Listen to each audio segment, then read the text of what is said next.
The great British love affair with train travel is as old as the railways themselves. From the beating heart of London's metropolis to the majesty of the Scottish Highlands. Connecting coast and countryside with our great cities, the East Coast Line has it all. Disregard that, it's a glitch. But it's the people who give life to this railway. Come on, Frisco, I trust you. British public are the best form of entertainment on the planet. The East Coast Line carries 19 million passengers a year on 155 train journeys a day, along almost 1,000 miles of track. East Coast is the largest operator on the line.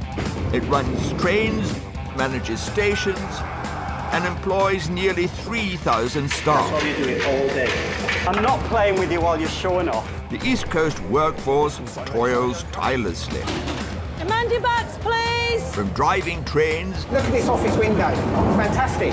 ...to making breakfasts... I've cooked that much bacon over the years, surprised I haven't turned into a pig. ...to controlling the whole train set. Morning. That's absolutely excellent, Graham. Thank you very much for that news. Keeping everything on track behind the scenes and in public. I've been standing here for half an hour. These are the real heroes of the railway.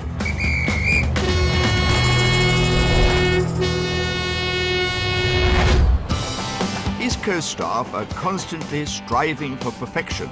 Can we go back and do it again? Trying to keep trains on time, preparing meals at over 100 miles an hour. I'm dropping them on the floor because you're making me drop them on the floor. And looking after their passengers in stations. Can somebody help us on 3 to take a wheelchair? And on trains. Evening, can we hot food for you? And for a workforce dedicated to serving the nation's train goers, there's nothing better than a bit of recognition. Especially at the East Coast's annual awards. Does it look okay? Yeah. Right. Very nice. When colleagues and travelling public alike nominate their railway heroes. Oh, my goodness. Our favourite. And for one night only, the stars of East Coast step out of their uniform and scrub up for their own red carpet event. And the winner is... The winner is... The winner is...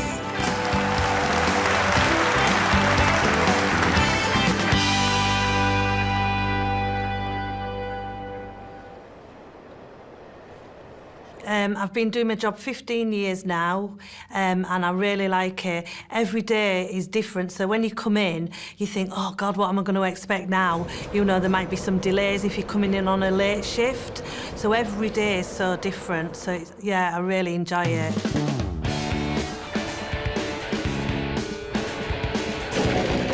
It's Saturday morning in York. Information controller Julie is getting ready for one of York Station's busiest days of the year.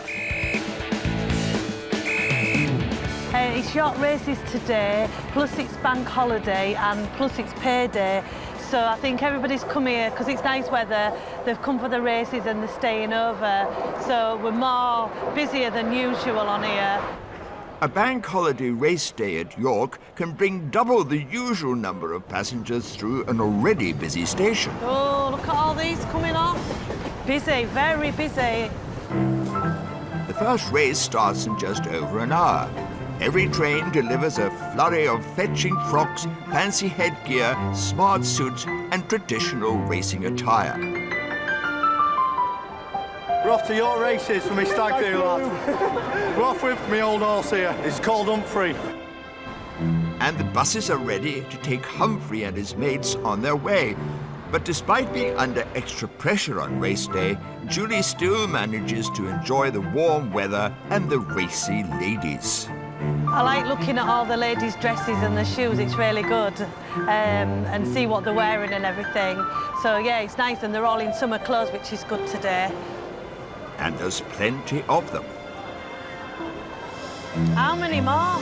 Any more? But the lively crowd won't get in the way of Julie doing her job. Mind your backs! Can somebody help us on 3 to take a wheelchair? That was a busy train. Really busy. I troubled getting that wheelchair off because there was that many people on and off. And they don't look, when there's a ramp being put down, they don't look and they just walk by you. But half of them are coming off drunk now. Bit tiddly. It's only been a few weeks since East Coast train dispatcher, JR, retired after 47 years of service on the platform at York. There she goes. That's the last train I'll ever dispatch in my life.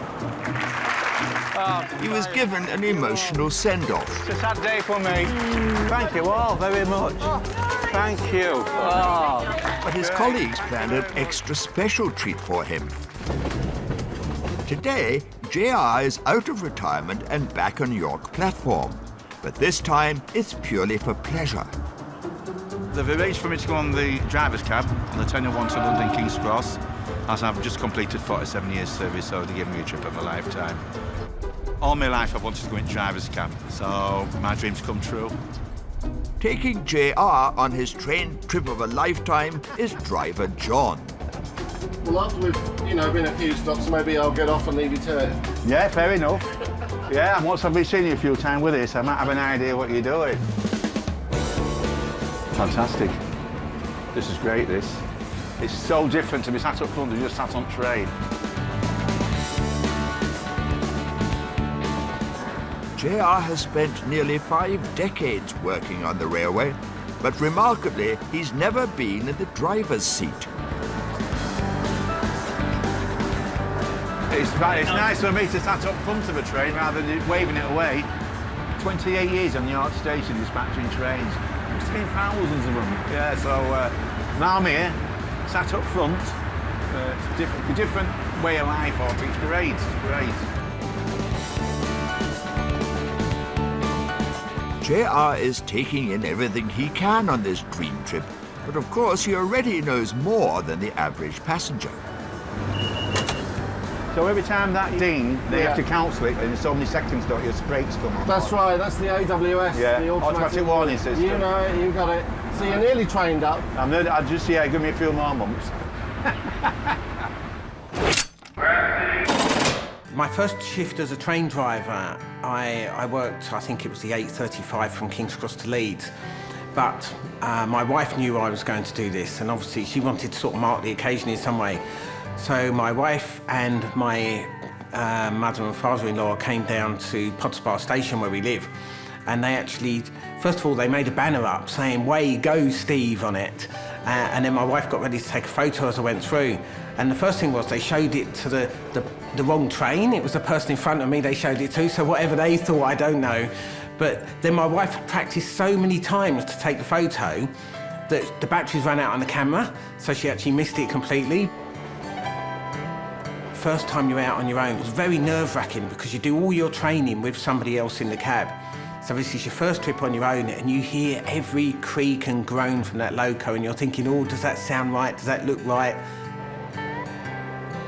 Couldn't sleep the night before, tossing and turning, thinking about it all day long. And you know you can do the job because you've been trained to do it and all that, but it's happy answer. Obviously, you're nervous and you want to do everything right. But once you set sail and you do halfway through the journey, you're doing everything correctly, you start to relax a bit, and all your training that you've done, and you feel dead proud after you've done the very first shift for the very first time, JR won't forget his memorable day at the front of the train.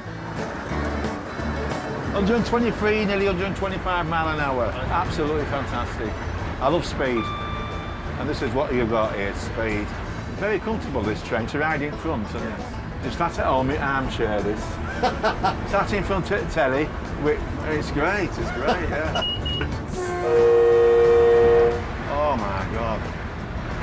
How weird is this? I'll tell you something, that's fantastic, that. Can we go back and do it again? I enjoy it. This special driver's seat journey has given JR a moment to reflect. I could travel on this every day. I love it. Yeah, it's great. Better than driving car. Oh, yeah. And this chap here, best job in the world. Yeah, I think so, anyway. 11:45 you booked on, straight down around the corner. After a busy race day shift, Julie has finally reached her finish line. It's been really good. It's passed really quick. I enjoy being busy and seeing lots of people come through the station. So, yeah, it's a shame to go home, but I'm going. I live near the races, so I'll probably see people go by my house and watch them all go by, but I don't think I'll do much this afternoon. I might just sit in a beer garden. As Julie heads off home, JR's train is pulling into King's Cross Station. Right on time we are. As the regular passengers depart, JR looks for the perfect memento of his locomotive loving. I'll take a picture here if you don't mind it. The driver who brought me to London. Thank you very much. I don't have to ask you to smile, do I? I've been admission to go in the driver's cab since I started on railway in 1966. Now we're in 2013 and my dreams come true. Fantastic. I feel like royalty being in that cab. Royalty. So it's been great, yeah. Yeah, I remember this for the rest of my life.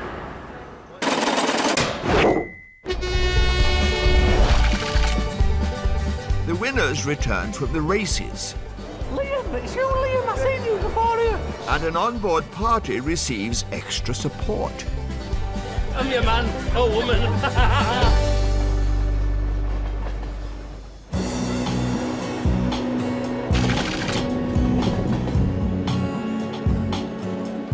At York Station, newly trained dispatcher Liam is facing a big test. The York Races crowd are making their way back from the track, and some are a little worse for wear. The most difficult thing about my job is, I mean, probably when you get the customer complaints. People can be sort of difficult to deal with, but I mean, it's just dealing with them the best of your abilities, pointing them in the right direction. I think you have a good sense of humour, that's for sure, because sort of at times of disruption when things are sort of difficult, treating each situation individually and finding your way around it. And Liam's feeling pretty confident despite facing a potentially unruly crowd. The next hour it's going to get very busy, it's going to be manic. The alt race goers will sort of be heading in then if they don't go to the pub first. So yeah, but we'll be all right, we'll get through it. As long as we get them onto the train and get the train away safely, then everyone's happy. The crowds from race day make this a busy and unpredictable shift, and inexperienced Liam will be dispatching trains under the watchful eye of Old Hand Richard. All yours. I'll be 12 yards behind you. It's going to be busy. It's race day. Quite a lot of people will probably be drinking, so that's got implications on what they do and don't do by the side of the train. Sure, yeah. If you're uncomfy in any way, just say, Rich, can you do it? You shout, I've got more than enough faith in you. You'll be fine. Cheers, mate. Yeah, I'm dispatching Richard's guidance, yeah, but he's got enough faith in me to do it. Obviously under probably the most pressure I'm going to be under with sort of like, let's say, intoxicated people, so it'll be different anyway. When people have had a drink, there's more chance of sort of running through a train and sort of trying to push the button or pull the handle to get on it, so you got to sort of be extra vigilant, watching out for any hot spots. You know, anything like that, people trying to get off trains when they're already moving. You know, people think the Superman has had a drink, don't they, so anything like that really. York Station is starting to fill up with the well-dressed and the well-lubricated. Liam, it's you, Liam. I've seen you before here. Well, Liam, you're a good lad, Liam. You're here defending these lines, Liam. Despite the attentions of his well-oiled new best friends, Liam has managed to stay calm and carry on, but he's confronted with a fresh new challenge. That's, isn't it? Why have they done that? Right, anybody for the train to London? It's going to go off platform 3 now. We've got time to get there, but we'll be keeping you fit. And they're off. A sudden signalling problem has started the day's most important race to the opposite platform.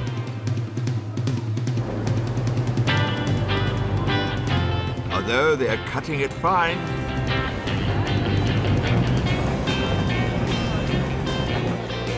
fortunately, everyone makes it safely and on time. But just as Liam's about to blow his whistle... Rail 73, the guy's just having a problem with one of the passengers. I'm back with him in a minute, over. No worries, when he's ready, we'll just start again, over. Receive that, Sean. No problem, we'll do it over. All right, we're good. We'll start again. Start again. Right, Sean, we're ready to go. If we want to start again, over. With the stray passenger now safely on board, Liam takes a second crack at the train dispatch.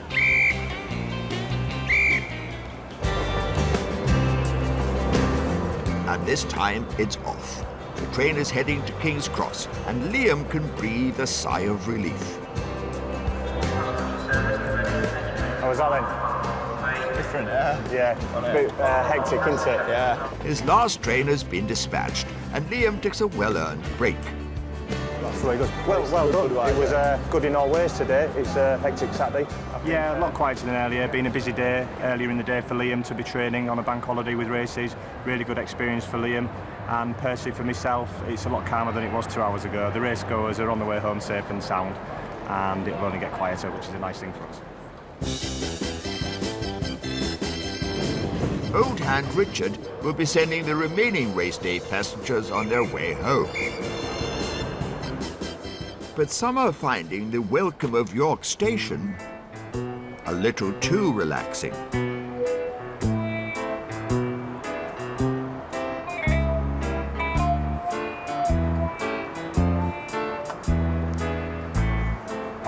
He's sleeping soundly.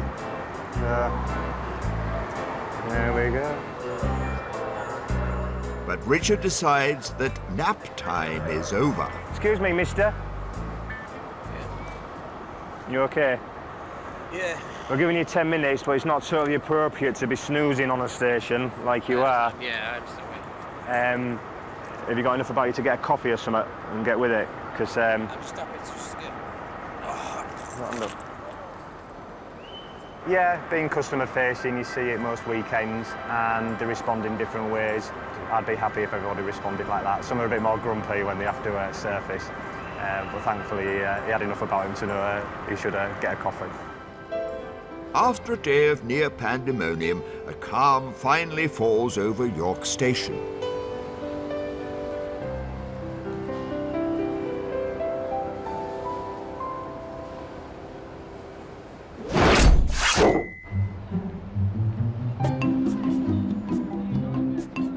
Only 27 miles away in Leeds, the station is starting to get lively in anticipation of the 14:05 service to King's Cross. Right, we're off, guys. We can go through. Coach C.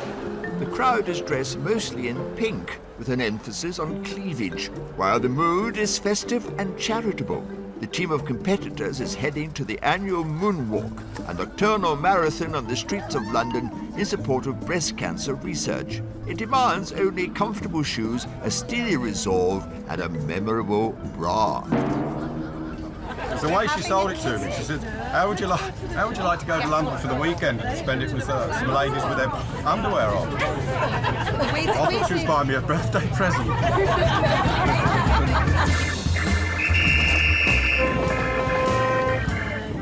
The 2.5-hour journey south is spent making sure everyone's costumes and bodies are covered in as much bling as possible. The head's not on. Oh, my head's not on. Just a minute. Is that on now? Yeah.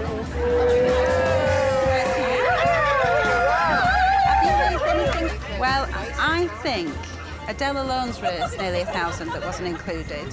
The Leeds chapter of the event was organised this year by Alison, and there's a moving personal story behind the fun facade. So this is a group of 65 people who have come together, and we are walking 26 miles through the night, so a marathon, and we're doing it in aid of a young lady who died of breast cancer last year called Evelyn Cross.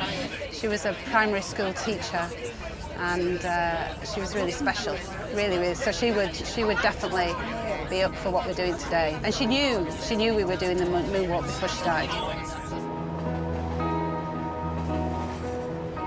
Evelyn's parents and brother are an essential part of the evening's efforts. Our daughter will be proud of us, so she'd be so proud because we're in her favourite colour, which is pink. She'd be so proud of everybody. You know, it's unfortunate what's happened to Evelyn, but we must look forward as well for the people who can hopefully beat this disease and live a long and happy life. But they are the true story behind it. So. The main reason we're here is because of Terry and Kimberly. Yeah, these guys here went for a hard time, and we're here to support them. And we've been training for weeks, hours and minutes, and it's going to be a tremendous experience. How's that? East Coast has donated a whole carriage to the cause to keep the challengers comfortable en route to their long night of walking hard, doing good and laughing loud. I think if we can start in this spirit, we've got a good chance of ending. I think it'll be very interesting to see what state we're all in when we set off back tomorrow. The fundraising effort behind the Leeds Moonwalk has reached an impressive figure. The total that we've raised right now is £18,715.20. It's important. 20 pence is definitely important. With the final sequin, tattoo and fairy light attached, I'm ready. I'm your man or woman. the group pulls into King's Cross, ready to light up London's night sky.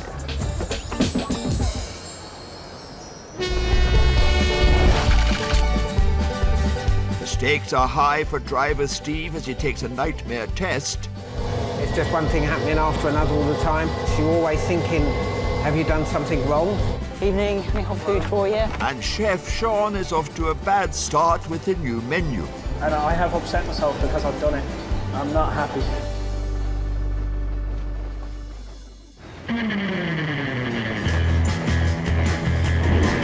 Of all the jobs on the railway, being a train driver is the most high-profile and romanticised role. In reality, it's a demanding job involving frequent training, constant tests, stress and risk. But for most drivers, once they've had a taste of it, there is no other life for them. I like train driving because if you do your job and you go from A to B when you should and you do everything the way you should do, first of all, you don't get bothered by anyone. And then there's a feeling of power. You're in control of this 500-ton train. You've got responsibility for 600-700 passengers at times. The two things together, it's like a boy's dream in a way, to be able to do train driving. Every 2 years, each one of East Coast drivers is required to complete a set of rigorous driving tests. Steve has recently taken and passed his in-train practical examination. The stop was fine, it was nice and smooth and controlled.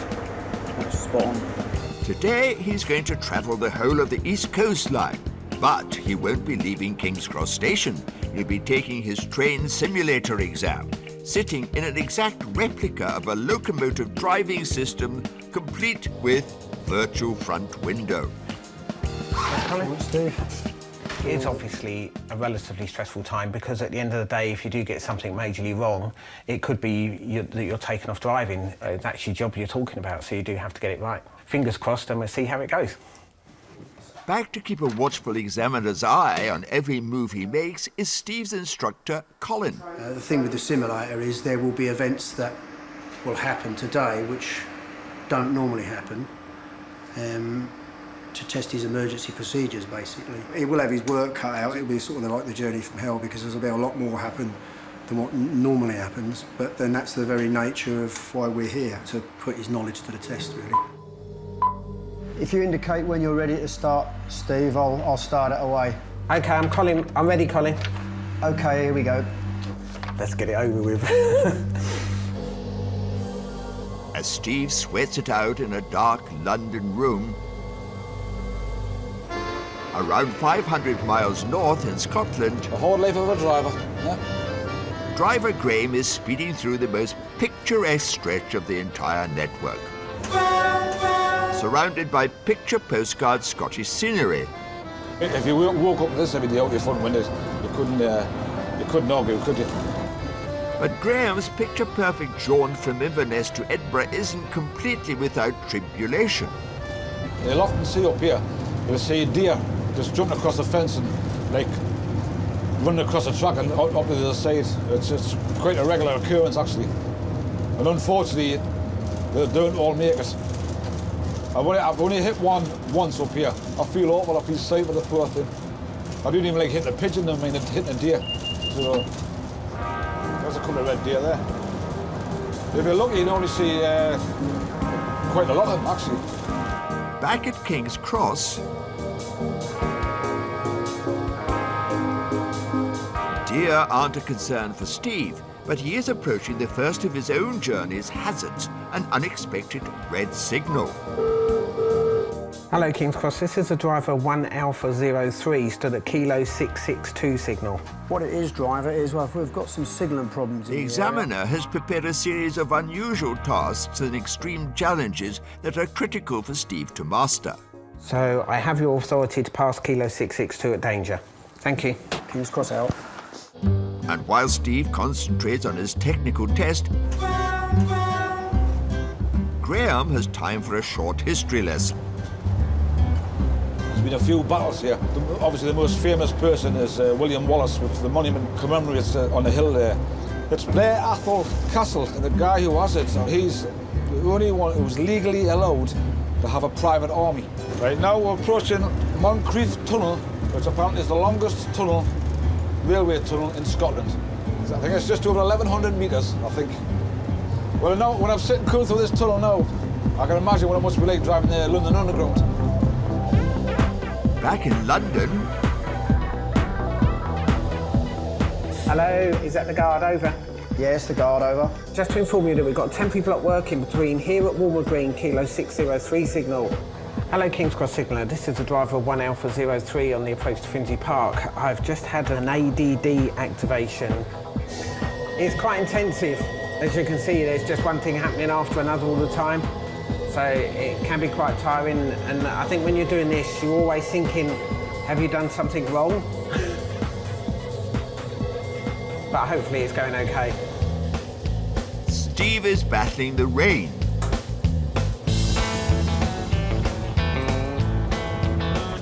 But Graham has a much sunnier outlook. And these are the sunglasses he gets. They're not bad, actually. Makes us look like Gary Cooper. Down the line in London, Steve's journey from hell is nearly done. Steve, you can stop there because that's the end of this assessment. Okay.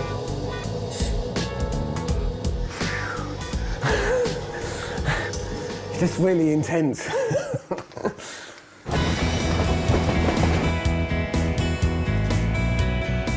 After a very different morning, Graham pulls into Edinburgh Waverley Station. Well, that's it. That's me done as my duties for the day. And a most enjoyable journey, wasn't it? Fantastic scenery. Now you know why I love my job. And as Graham sets off to relax, the crucial question is, has Steve passed his critical training exam? Everything was spot on. You just need to sign there. Okay, that's great. Done. Thank you, Colin. Well done. Thank you very much. It's a sigh of relief for Steve as he extends his driving credentials for another 2 years. Oh yeah, I can definitely relax now. Now the assessment's out of the way, it's like, whew, great. Haven't got to do that for 2 years. No, definitely good, and I can definitely relax.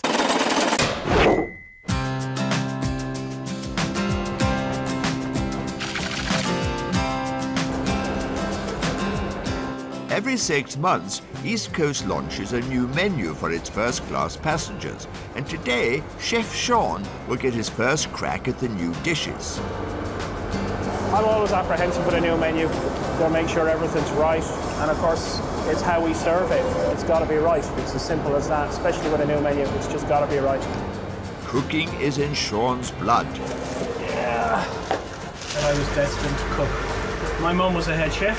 I can remember as a child sitting in the kitchen in a hotel watching her cook. The good thing about it was lick the bowl. It's always lick the bowl. But there's no bowl licking today. The new menu has got Sean more than a little flustered.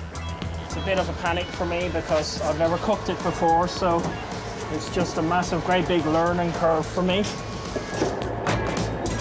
The 5:30 to Edinburgh leaves King's Cross, and as Sean is still digesting the new menu, customer services assistant Darren is already taking orders. Evening, any hot food for you? Sean's keen to ensure that everything meets his own high professional standards. Every detail of the menu, every detail of the food is my responsibility.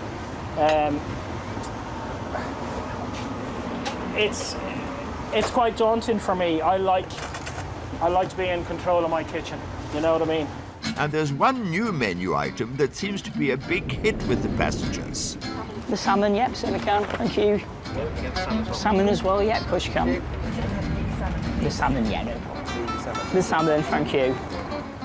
Right then, we've got 14 chicken, 2 spinach and 15 salmon. It'll be about 3 or 4 minutes.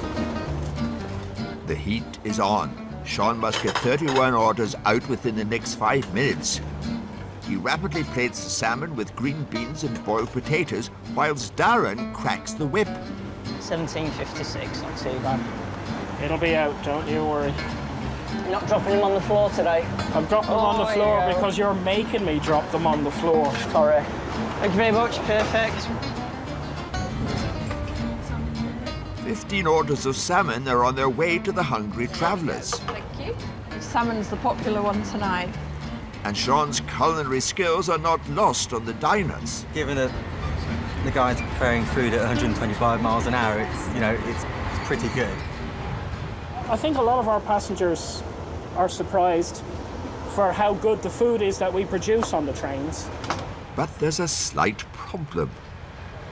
The potatoes are supposed to be roast? No.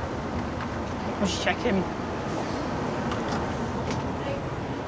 The menu says salmon supreme served with roast potatoes and sugar snap peas.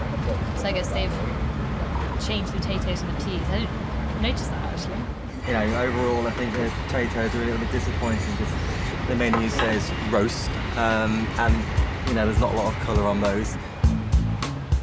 With a quick reappraisal of the new menu, Sean is tucking into a piece of humble pie. How did I miss that? I read the manual about 10 times today, but it doesn't always sink in. 11, yep, salmon, there we go, thank you. And I have upset myself because I've done it. I'm not happy. But everyone else is happy, but I won't be because that's just the way I am.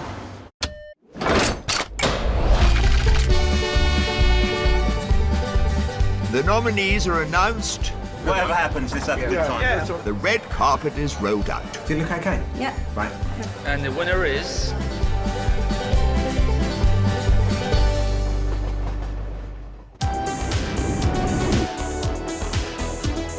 Once a year, East Coast celebrates the outstanding employees from across its 3,000-strong workforce at a prestigious black tie awards ceremony in York.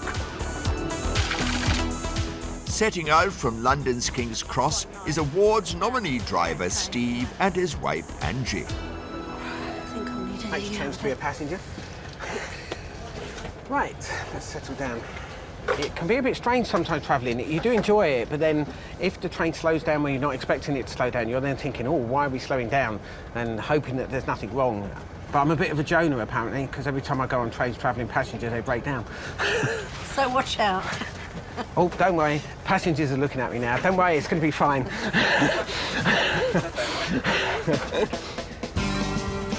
Steve has been nominated for the Improving Train Performance Award. So we're at Peterborough now, and we're 2 minutes late. So I now make a note in my delay book so that I can ring delays later on and tell them why we were 2 minutes late into Peterborough. He goes the extra mile, noting down every train problem he comes across, even taking his work home with him. I think I've been nominated because back in November I wrote a 5,500 word report in my own time at home. It probably took me about 4 or 5 days to do, with about 27 or 28 different ideas on how we can actually improve our train performance and our punctuality. And today, a punctual service is extra important. What time does it start? It starts at 6:30, so... So we have to be there dead on? Yes, it's quite strict actually, because there's a timetable to work to. So we have to be there on time, otherwise it wouldn't look very good if I'm going there for improving train performance and then I'm late for the award ceremony. That's true. The train departs King's Cross, and one carriage along from driver Steve are the hard-working engineers from the Bounds Green Maintenance Depot. and they waste no time in getting the party started. Nice one. We got to be the favourites. Definitely. No, for looks. Yeah. Bounds Green has been nominated for the much-coveted Team of the Year award. Keep going, brother. Right, stop. While the rest of the line sleeps, these hard-working blokes work through the night, managing the Herculean task of keeping all of the East Coast electric trains repaired and railworthy. Their nomination came as a surprise to these East Coast veterans. A bit of a shock, I must admit. Didn't expect to be nominated because we're, like I say, we're in the background. We don't get noticed that much. A lot of the crews must probably get nominated more than we do. So yeah, it's a great honour. And strictly observing classic award show etiquette, they're just happy to be nominated. I believe, personally, myself, that Newcastle's going to win. The reason being because they are in the front of everything that goes on, and we are in the background. And I believe that they will actually win the Team of the Year. Further up the line, a key member of their competition, Pam from the Newcastle station team, is making her way south to York. I'm really looking forward to it. I'm hoping Newcastle will win because I think it'll be a good morale boost for the team. The Newcastle team had a busy year, weathering a Friday when the train stood still. All I can do is ask you to wait a while. There's nothing moving at the moment north of Newcastle. A seriously tough Derby Day crowd. Michelle's been thrown, Michelle's been thrown. If you want to move back, you're going to get hurt here, OK? So move back. And Pam herself faced a close call with difficult customers. No, wait, no. It's upset Pam. Shorty actually grabbed her head, and to me, that's assault. I just think that's out of order. Whoever has nominated Newcastle Station has took the time out and said, you know, and recognised that we do a great job. And it is like a little thank you to say, you know, we are aware of what you do. Even if we don't win, it is, you know, it's nice to be recognised for what we do. Pam is going for the gold tonight, but is starting off with a nice bronze. I had a spray tan done. Normally when I get a spray tan done, it's straightforward, wash it off, brilliant tan. Unfortunately this morning I got up and I had white patches on my legs and arms, so I've had to do some running around and some patching up of the spray tan so that it's even. Hope it's worked. For all the on-board nominees, it's a refreshing change to be travelling as ordinary passengers. Good luck in that. Whatever happens, let's have a good time. The trains pull into York Station, and Steve has got a case of big night nerves. When you actually arrive at the place, it does give you more of an idea of you're actually close to it. And I expect the closer we get to the actual presentation time, it's going to be like, am I going to win? But it doesn't matter. I have to say that. It doesn't matter if I don't win. It's just great to be here. But we'll see. And with only 2 hours to the awards, thank you very much. Bye. The nominees head to the hotel to get red carpet ready. Okay. Does it look okay? Yeah. Right. Very nice. That's good. If we win, fantastic. If we don't, you know, it's a good night out, so it's fine. I suppose I'm feeling a little bit nervous. The closer we get to it, you just never know what might happen. Hi. The Newcastle station manager, Louise, is ready to go. I haven't had time to do it. You know what, I'm really excited for the table tonight because we've got some people that have never been to the East Coast Awards. It's nice as a manager to see your staff enjoying themselves and letting them the hair down. Let's go. Bye. It's time for the annual East Coast Business Achievement Awards, coming to you from the Barbican Theatre at York. It's a crowd filled with some of the East Coast's finest. The ladies are looking glamorous and the gents have scrubbed up well. Railway chaplain Stephen is trying hard to stay impartial. I'm rooting for everybody, but I am secretly rooting for York Station, actually. Yeah, we've got to take that prize, yeah. I've just been having a look. We're on table 4, the Newcastle team, so fingers crossed that's a good omen that we're near the stage. The nominees are invited to take their seats in the ballroom, and everyone is eagerly awaiting the celebrity master of ceremonies. Ladies and gentlemen, please welcome tonight's special host, Olympic, Commonwealth, European and World Triple Jump record holder and gold medalist, Jonathan Edwards, CBE.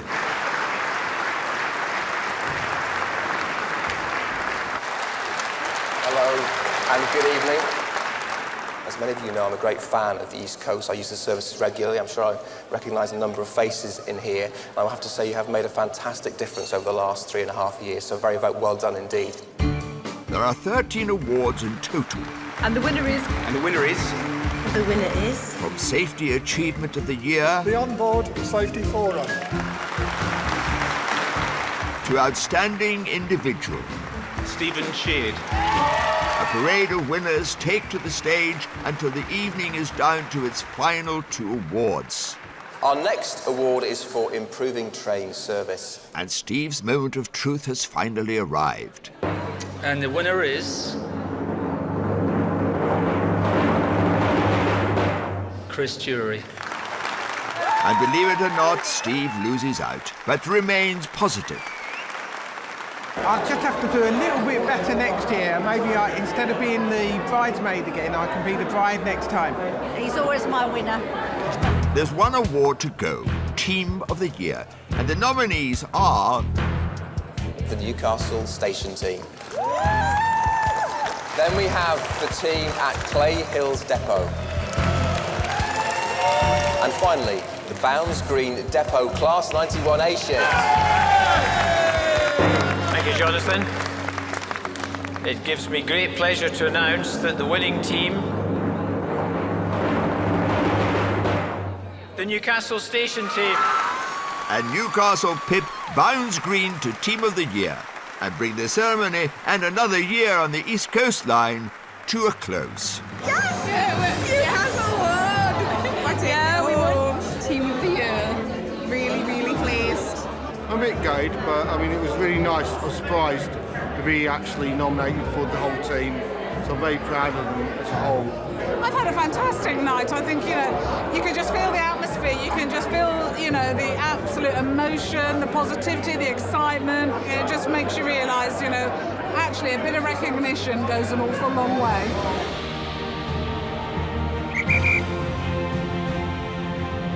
Oh, me bacon. How many people have that view when they go to work? Take your time, sir. OK, sir, jump on the train. There you go. All done, and the lady's got her bag back. Thank you very much. Cheers, thank you. My liege. My liege. Here we go. Bonjour.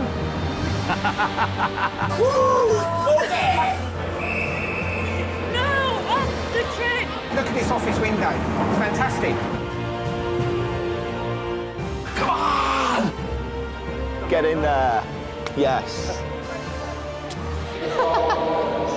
Hello, Isn't that lovely? No.